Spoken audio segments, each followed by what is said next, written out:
शुक्रिया है मलिका आलिया, शुक्रिया।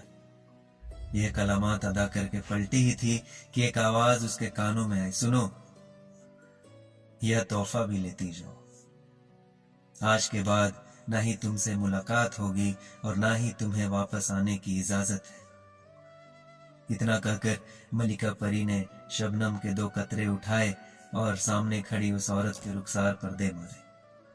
वो घबरा गई और वहां से चले जाना ही मुनासिब समझा। उड़ने को पर फैलाए, अरे ये क्या हुआ, पंख नहीं है, उड़ूंगी कैसे? सवालिया निगाहें मलिका के जानिब उठी। मलिका ने मुंह फेर लिया। वही 2 कतरे रुखसार के टपक कर खाक में जा मिले। मलिका आलिया ने अपना मुंह फेर लिया और बोली, शायद तुम भूल गई कि औरत को पंख की इजाजत नहीं होती, औरत को उड़ने की इजाजत नहीं होती। तितली ने सिर्फ उस दोशीजा की रानाई और नजाकत को देखा।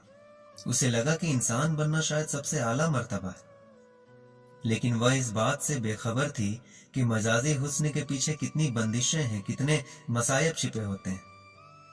तितली की सबसे बड़ी दौलत उसकी परवाज थी, उसकी उड़ान थी, भला महदूद आसमान की मालिक थी। मगर औरत बनने की जिद में उसने अपनी खुद मुख्तारी का सौदा कर लिया, अपनी आजादी का सौदा कर लिया। मलिका आलिया का यह कहना कि औरत को पंख की इजाजत नहीं होती, इस हकीकत की तरफ इशारा है कि समाज अक्सर औरत को जेवर और हुस्न में कैद कर लेता है, उसके हौसलों को उड़ान नहीं देता।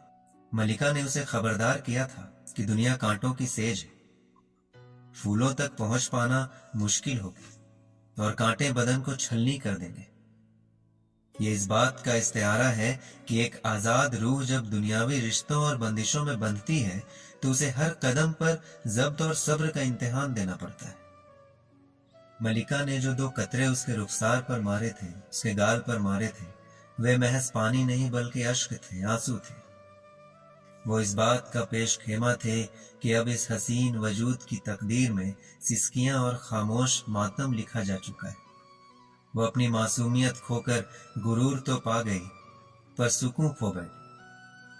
जब उसे अपनी गलती का एहसास हुआ तब तक वह एक पिंजरे में कैद हो चुकी थी। जमीन पर रेंगना अब उसकी नियति थी और आसमान महज एक ख्वाब था।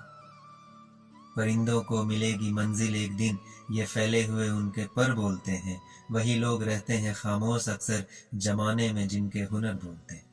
लेकिन इस कहानी में तितली ने अपना हुनर प्रवास खो दिया।